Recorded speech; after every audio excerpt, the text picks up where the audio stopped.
ॐ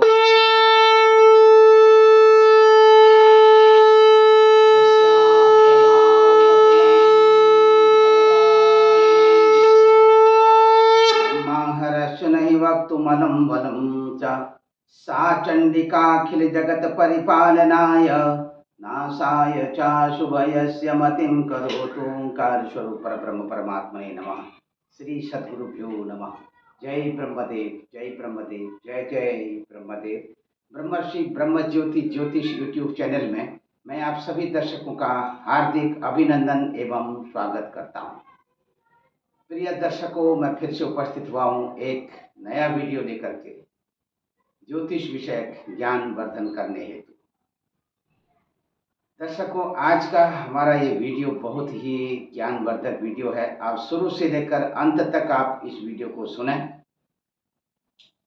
और यदि अभी तक आपने हमारे ब्रह्म ज्योति ज्योतिष यूट्यूब चैनल को सब्सक्राइब न किया हो तो आप इसे जरूर सब्सक्राइब करें, लाइक करें और शेयर करें। दर्शकों, आज का हमारा जो विषय है ये है, आप देख सकते हैं मेष लग्न की कुंडली में ये जो पहला अंक आप देख रहे हैं, 1 नंबर की राशि लिखी हुई है। 1 नंबर, इसका मतलब है मेष। तो इस मेष लग्न की कुंडली में आपको जिसकी जन्म पत्रिका में मेष लग्न हो उसे कौन कौन से रत्न पहनने चाहिए और कौन सा वह रत्न पहने जिससे कि उसका भाग्योदय हो जाए। कौन नहीं चाहता है कि हमारा भाग्योदय हो। हर कोई चाहता है कि समय से भाग्योदय हो जाए। दर्शकों, यदि समय समय पर आप अपनी जन्म पत्रिका की विशेष रूप से जांच करते रहते हैं, अवलोकन करते रहते हैं और उससे आपको एक नई दिशा भी मिलती रहती है। आपके जीवन की एक नई रूपरेखा जो परम पिता परमेश्वर ने इस जन्म पत्रिका के माध्यम से इन 12 भावों पर अलग अलग तरीके से यहाँ पर अंकित कर दिया है, लिख दिया है। तो इसकी जानकारी आप कैसे करेंगे, कब आपका भाग्योदय, क्या कुछ पहनने से कैसे होने वाला है। दर्शकों, रत्नों की भी अपनी एक अहम भूमिका रहती है मनुष्य के जीवन को सार्थक बनाने में। रत्नों का अपना एक खेल निराला है। रत्नों का एक अपना नया संसार है। इस रत्न रूपी संसार में जब हम गोता लगाते हैं तो नए नए अनुभव होते रहते हैं। दर्शकों, यहाँ पर मैं आज मेष लग्न वालों के लिए ये बताना चाहूंगा कि आपको कौन कौन से रत्न पहनने चाहिए और किन किन स्थितियों में और कब कब पहनने चाहिए। कौन कौन सी परिस्थितियां आपके सामने में उपस्थित होंगी, उन परिस्थितियों का आप सहज ही कैसे निवारण कर पाएंगे इन रत्नों के आधार पर। तो दर्शकों, जैसा कि हमारे रत्न शास्त्र के अनुसार ज्योतिष शास्त्र में रत्न शास्त्र की एक अहम भूमिका है, क्योंकि इन रत्नों का सीधे तौर पर 12 राशियों के साथ अपना एक अटूट संबंध जुड़ा हुआ है। 12 राशियों का जो अटूट संबंध जुड़ा हुआ है, इन्हें आप 12 राशियों को 12 लग्नों के तहत भी आप जान सकते हैं।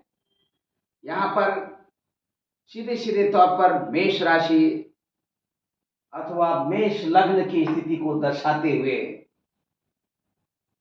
ये जो आप देख रहे हैं प्रथम भाव में मेष राशि यानी कि मेष लग्न की स्थिति को मैंने दर्शाया है। निश्चित तौर पर यदि आप अपना भाग्योदय चाहते हैं, समय के अनुसार आप अपने इन भाग्यशाली रत्नों को अवश्य धारण करें। यदि आपकी मेष लग्न है तो सीधे तौर पर, क्योंकि आपको ये जानना अति आवश्यक होगा कि कब कौन सा रत्न आपको धारण करना चाहिए। दर्शकों, वैसे तो आपको मैं बताना चाहूँगा, हमारे यहाँ ज्योतिष शास्त्र में रत्नों के साथ जो एक अटूट संबंध जुड़ा हुआ है, नवरत्नों की एक विशिष्ट भूमिका रहती है। नवरत्नों का जो स्थान है वो प्रमुख स्थान है।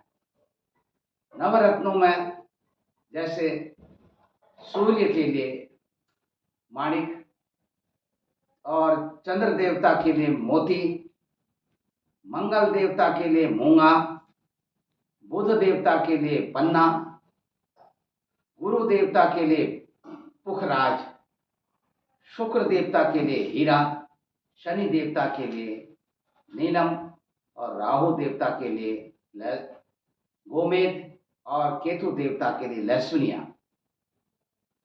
ये 9 ग्रहों के अलग अलग जो 9 रत्नों का शास्त्रों में जो वर्णन किया है, नवरत्नों की मुख्य रूप से विशेषता बताई गई है। क्योंकि रत्न इतने महंगे हैं, हर कोई इन रत्नों को पहन पाने में सक्षम नहीं हो पाता है। उसके लिए रत्नों के स्थान पर उपरत्नों का भी विधान बताया गया है। उपरत्न धारण करने से भी कायाकल्प हो जाता है। उपरत्न का मेरा मतलब है, जैसे प्रत्येक ग्रह के अपने उपरत्न बताए गए हैं। यहाँ पर विशेष रूप से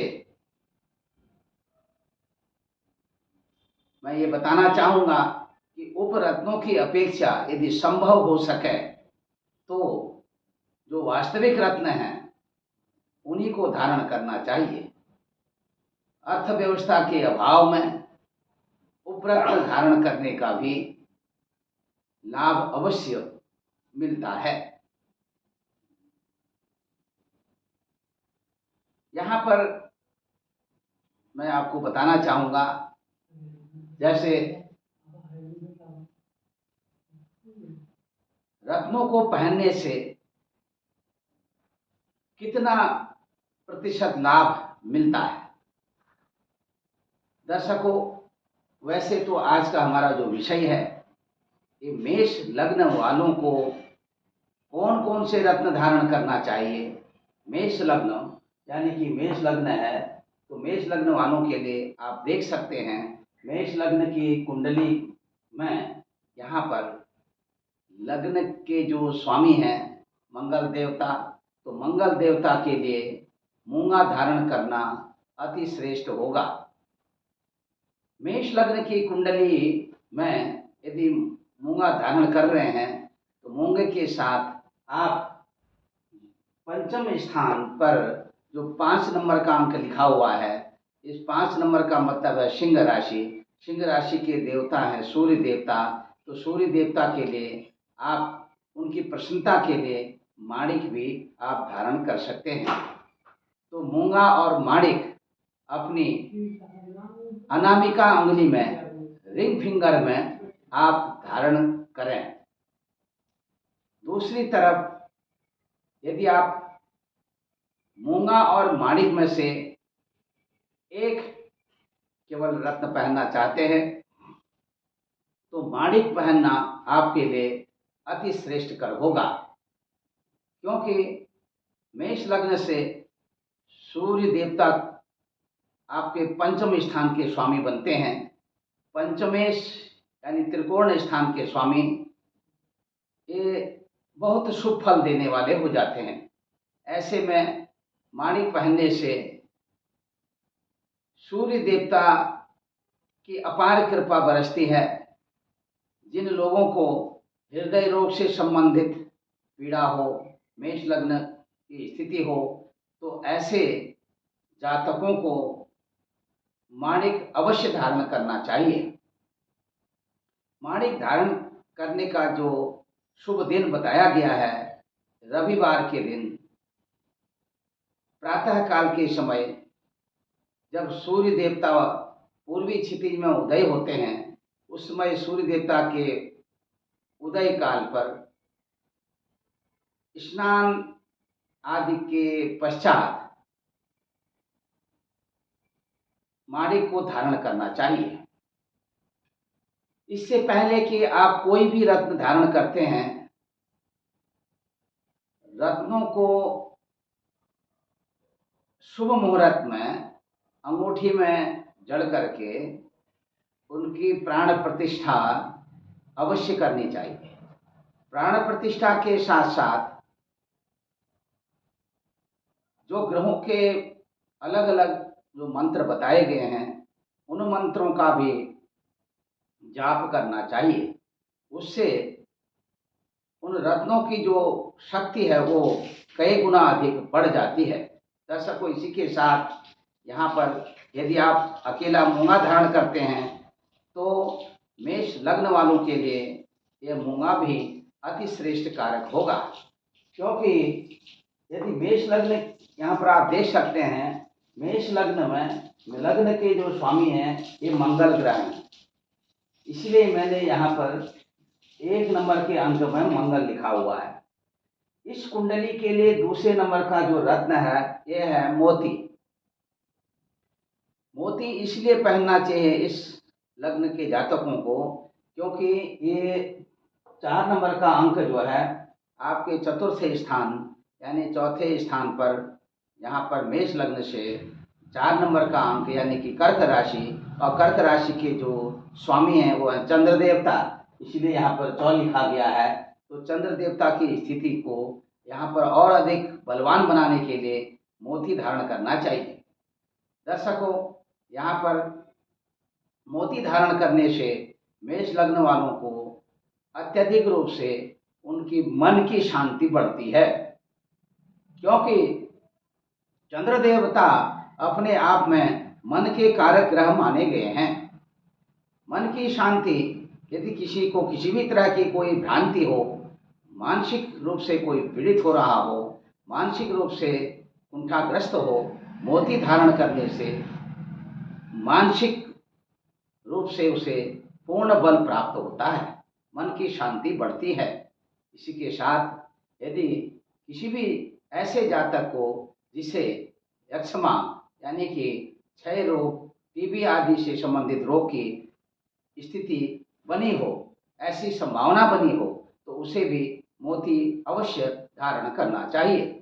दर्शकों, इसी के साथ फिर मैं बताना चाहूँगा, इसी मेष लग्न के जातक यानी कि जो मेष लग्न की कुंडली में यहाँ पर आपके लिए अत्यधिक प्रभावशाली ये बनता है भाग्य स्थान में। यदि आपकी देखिए मेष लग्न से भाग्य स्थान में 9 नंबर की राशि है, यदि यहीं पर गुरु देवता बैठे हैं तो बृहस्पति देवता यहाँ पर, क्योंकि धनु राशि यानी धनु राशि 9वें स्थान पर है, तो धनु राशि के स्वामी हैं गुरु देवता, तो गुरु देवता की प्रसन्नता के लिए पुखराज धारण करना चाहिए। दर्शकों, इसमें मैं बताऊंगा पुखराज धारण करने से आध्यात्मिक उन्नति तो बढ़ती ही है, साथ ही साथ आध्यात्मिक उन्नति के साथ साथ आत्मज्ञान भी बढ़ता है, और इसी के साथ लिखने पढ़ने की क्षमता भी बढ़ती है, कविता पाठ करने की क्षमता भी बढ़ती है, लिखने पढ़ने की क्षमता भी बढ़ती है। और इसी के साथ में ऐसा व्यक्ति धर्मगुरु अथवा महामंडलेश्वर सिद्ध योगी के पद को धारण करता है। गुरु देवता की प्रसन्नता यहाँ पर 9वें स्थान में होने से, देखिए 9वें स्थान में ही धनु राशि के स्वामी गुरु देवता यदि यहीं पर विराजमान हैं, और दूसरी तरफ मैं बताऊंगा यदि मेष लग्न की कुंडली है, मेष लग्न की कुंडली में मंगल देवता यदि अपनी मेष राशि पर ही विराजमान है और मेष लग्न की कुंडली में यदि चंद्र देवता अपनी ही राशि यानी कर्क राशि पर विद्यमान है और मेष लग्न की कुंडली में पंचम स्थान पर 5 नंबर की राशि सिंह राशि है और सूर्य देवता भी यहाँ पर स्वग्रही हैं अपनी पंचम राशि पर यानी कि 5 नंबर की राशि यानी सिंह राशि पर विराजमान है, तो ऐसी स्थिति में सूर्य देवता की स्थिति और अधिक बलवान समझी जा सकती है। ऐसी स्थिति में यहाँ पर धनु राशि में गुरु देवता विराजमान हैं और मेष लग्न की कुंडली है तो उसमें धनु राशि 9वें स्थान में यानी भाग्य स्थान में बृहस्पति देवता विराजमान हैं। ऐसी स्थिति में दर्शकों यहाँ पर गुरु देवता का प्रभाव हजार गुना प्रभाव पड़ जाता है।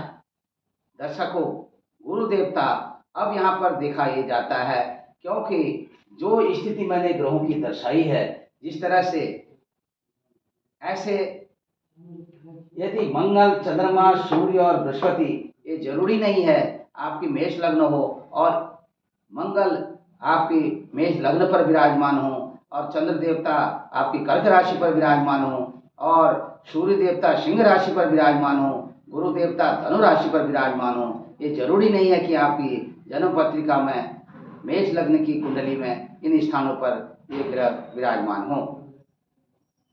नहीं भी यदि यहाँ पर विराजमान है अन्यत्र भावों पर भी बैठे हैं अन्य राशियों पर भी बैठे हैं तब भी मेष लग्न की कुंडली के लिए सीधे सीधे तौर पर मूंगा माणिक मोती और पुखराज धारण करना बहुत ही लाभदायक होता है।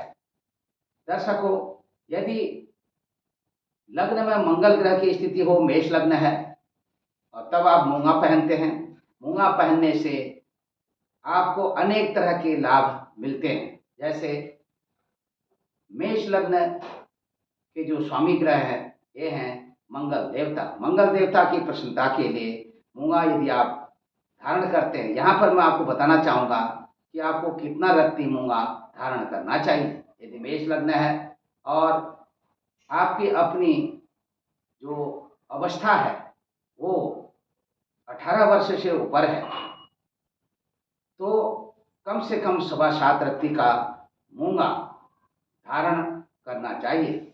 ये मूंगा मंगलवार के दिन धारण करना चाहिए। अब मूंगा बनाना किस धातु में चाहिए? इस मूंगा को सोने की यानी कि सोने में जड़ना चाहिए।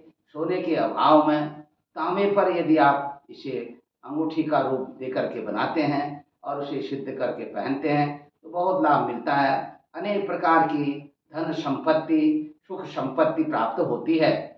इससे मनचाहा संपत्ति तो मिलती ही मिलती है, इसी के साथ आपकी जो व्यक्तिगत प्रतिष्ठा है वो भी बढ़ती है। दूसरी तरफ यदि सीधे सीधे चंद्र देवता की स्थिति कर्क राशि पर है मेष लग्न में और यह स्थिति भी आपके लिए अनेक तरह की सुख संपत्ति माता श्री का आशीर्वाद माता श्री के द्वारा आपको अनेक प्रकार की धन संपत्ति प्राप्त होती है। दर्शकों इसी के साथ इष्ट मित्र बंधु बांधवों का भी भरपूर सहयोग प्राप्त होता है। सूर्य देवता की स्थिति से जिन लोगों को हृदय से संबंधित बीमारी हो, हृदय से संबंधित बीमारी होने से यदि आप हृदय संबंधित बीमारी से पीड़ित हैं तो आपको अवश्य 7.25 रत्ती का माणिक सोने में अथवा तांबे में जड़ करके अंगूठी का रूप दे करके और उसकी प्राण प्रतिष्ठा पूजन आदि करके रविवार के दिन धारण करना चाहिए। जैसे मूंगे को मंगलवार की सुबह में, माणिक को सूर्यवार यानी रविवार की सुबह में धारण करना चाहिए। और इस स्थिति में यदि आप माणिक पहनते हैं तो माणिक को पहनते समय में आपका जो डायरेक्शन है वो ईस्ट डायरेक्शन होना चाहिए। आपका मुंह जो है पूर्व की ओर होना चाहिए। माणिक को धारण करते समय में ओम घृणी सूर्याय नमः इस मंत्र का कम से कम 8 बार तो जाप अवश्य करना चाहिए। तभी इसको धारण करना चाहिए।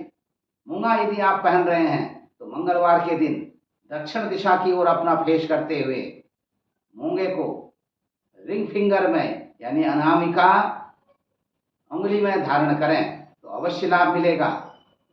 दर्शकों, इसी के साथ यदि साथ में आप मोती भी धारण कर रहे हैं तो मोती को सबसे छोटी उंगली में इस धारण करने से, इस कनिष्ठिका उंगली में धारण करने से आपको अत्यधिक लाभ मिलता है। दर्शकों, इसी के साथ मोती चंद्रवार के दिन सायंकाल की वेला में पश्चिम उत्तर दिशा की ओर मुख करके यदि आप धारण करते हैं, निश्चित तौर पर आपकी अपनी मन की शांति तो बढ़ती ही बढ़ती है और इसी के साथ अनेक तरह के सुविचार आपके मन में उपस्थित होते हैं। आपकी पढ़ने लिखने की क्षमता बढ़ती है, आपके शारीरिक क्षमता बढ़ती है और शरीर का सुचारू रूप से गठन होता है। इसी के साथ यदि आप पुखराज धारण कर रहे हैं तो पुखराज भी आप 7.25 रत्ती का सोने में अथवा पंचधातु में जड़ करके गुरुवार के दिन प्रातः काल की वेला में आप इसे स्नान आदि के पश्चात तर्जुनी उंगली में धारण करें और धारण करते समय उत्तर पूर्व की ओर आपका मुंह होना चाहिए अथवा पूर्व उत्तर की ओर मुख होना चाहिए। इसमें आपको ओम ग्राम ग्रीम ग्रूम सह गुरुवे नमः इस मंत्र का जाप करते हुए अंगूठी को, पुखराज को धारण करना चाहिए, पुखराज की अंगूठी को धारण करना चाहिए। इससे अनेक प्रकार की संपत्ति का सुख तो मिलता ही है, धन धान्य की वृद्धि होती है, मान सम्मान बढ़ता है और समाज का मुखिया होता है। ऐसा जातक जो पुखराज धारण कर लेता है शुभ बेला में, अमृत बेला में, तो उसे अवश्य अनेक तरह की संपत्तियां प्राप्त होती हैं। तो दर्शकों, इसी के साथ अभी मैं यहाँ पर जो बताया हूँ आप सबको अलग अलग तरीके से मैंने मेष लग्न वालों के लिए कौन सा रत्न आपके लिए योग कारक बनेगा, इस पर मैंने अपना जो वक्तव्य दिया है। आशा करता हूं कि आपको ये हमारी वीडियो बहुत पसंद आएगी। शुरू से लेकर अंत तक आप हमारी वीडियो को देखें और इसी के साथ आपका ज्ञान वर्धन करने के लिए मैंने ये एक ज्ञानवर्धक वीडियो बना करके भेजी है। ये आप सबके लिए जो मैं भेज रहा हूँ इसे आप अवश्य हृदय गम्य करें और सुने, चिंतन करें, मंथन करें। और इसी के साथ दर्शकों, मैं आपको बताना चाहूँगा, मेष लग्न वाले जातक यदि इन चारों रत्नों को अपने शरीर में धारण करते हैं, विशेष करके यदि हाथ में अलग अलग उंगलियों में जिस रत्न को जिस उंगली में धारण करना चाहिए, जो कि मैंने अपने इसी वीडियो में अपने विवेचन के दौरान आप सबको बताया है, तो अपने उस उंगली में वो रत्न धारण करें और इससे अलग अलग वारों में धारण करने का भी विधान है। जैसे उदाहरण के तौर पर आपको माणिक पहनना है तो आप रविवार के दिन माणिक पहने, मोती पहनना है तो सोमवार के दिन पहने, मूंगा पहनना है तो मंगलवार के दिन पहने, पुखराज पहनना है तो बृहस्पतिवार के दिन पहने। तो अलग अलग वारों में इन रत्नों को धारण करने का विधान बताया गया है। ऐसी स्थिति में यदि संभव न हो रहा हो तो आप उपरत्नों को भी धारण कर सकते हैं। उपरत्न कौन कौन से उपरत्न आपको धारण करना चाहिए, किस ग्रह के लिए, इसको भी मैं अपनी एक अलग से वीडियो बना करके भेजूंगा, तो आप उसके अनुसार उपरत्न धारण करें, अवश्य कल्याण होगा।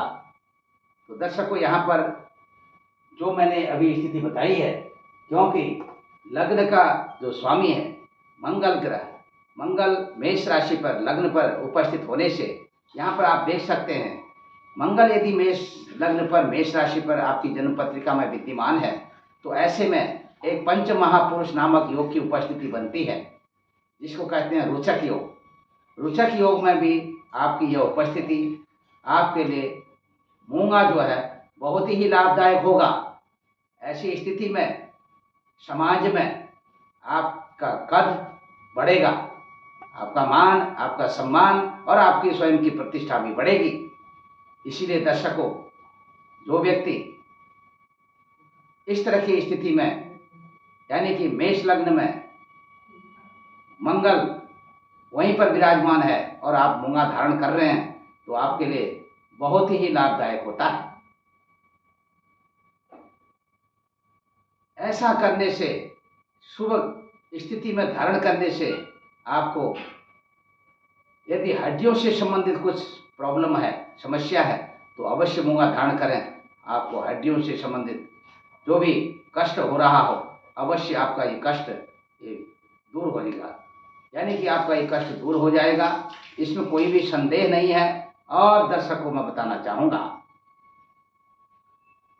इसमें विशेष प्रकार से मेष लग्न की कुंडली में अब आप देख सकते हैं चंद्रमा की भी जो है केंद्रस्थ स्थिति है। चंद्रमा कर्क राशि में स्वग्रही होकर के बैठे हैं। ऐसी स्थिति में भी आपको अत्यधिक लाभ मिलना तय है।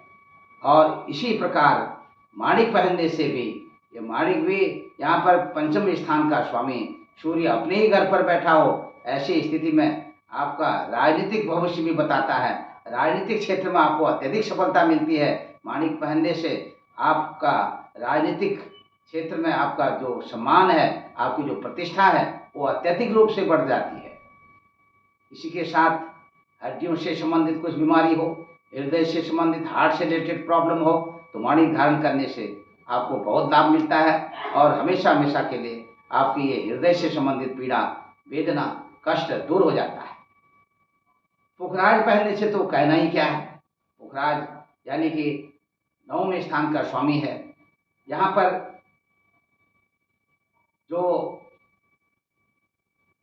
बृहस्पति यानी गुरु देवता 9वें स्थान के स्वामी, साथ में द्वादश स्थान के भी स्वामी हैं। द्वादशेश होने से और भाग्येश होने से, द्वादशेश की जो स्थिति है वो बहुत अच्छी नहीं मानी जाती है। भाग्येश होने से यह स्थिति अपने आप में बलिष्ठ मानी जाती है। इसीलिए पुखराज धारण करने से किसी भी प्रकार की क्षति ऐसे जातक को जिसका कि जन्म मेष लग्न में हुआ हो, कदापि नहीं हो सकती है। ऐसी स्थिति में यहाँ पर मेष लग्न के जातक को पुखराज धारण करने का जो फल मिलता है वो हजारों हजारों गुना फल प्राप्त होता है और अपार धन संपदा भी मिलती रहती है। उसके घर दरवाजे में हर तरह के सुख संसाधन हमेशा हमेशा के लिए तैयार रहते हैं। तो दर्शकों, यहाँ पर इससे भिन्न स्थिति यदि है, जैसे मेष लग्न की कुंडली है, यदि आप अपनी कुंडली के अनुसार योग कारक रत्न पहन रहे हैं, मूंगा, मोती, माणिक और पुखराज, और ग्रहों की स्थिति यदि इन भावों पर नहीं है, अपने स्थानों पर नहीं है, एक ग्रह अपने भाव पर, अपनी राशि पर नहीं बैठे हैं, तो ऐसी स्थिति में कोई घबराने की जरूरत नहीं है, कोई परेशान होने की जरूरत नहीं है। और केवल योग कारक जो रत्न हैं, इनका कॉम्बिनेशन करके यदि आप धारण करते हैं तो निश्चित तौर पर सुख संपदा, सुख संतान, मान सम्मान और इसी के साथ हर तरह से आपके मन की शांति बढ़ती है और आध्यात्मिक उन्नति भी होती ही रहती है। इसी के साथ दर्शकों, आगे फिर से उपस्थित होऊंगा एक नया वीडियो लेकर के। अग्रिम राशि यानी कि वृषभ राशि, वृषभ लग्न वालों के लिए कौन सा रत्न उनके लिए अति श्रेष्ठकर होगा, और इसके लिए मैं फिर से उपस्थित होऊंगा। तब तक के लिए मैं अपनी वाणी को विराम देता हूँ। सर्वे भवन्तु सुखिनः, सर्वे सन्तु निरामया, सर्वे भद्राणि पश्यन्तु, माँ कश्चित् दुःख भाग् भवेत्। ओम पूर्णमदः पूर्णमिदं पूर्णात् पूर्णमुदच्यते पूर्णस्य पूर्णमादाय पूर्णमेवावशिष्यते। दर्शकों, यदि अभी तक आपने हमारे ब्रह्म ज्योति ज्योतिष यूट्यूब चैनल को सब्सक्राइब न किया तो आप इसे जरूर सब्सक्राइब करें, लाइक करें और शेयर करें। जय ब्रह्मदेव, जय ब्रह्मदेव, जय जय ब्रह्मदेव।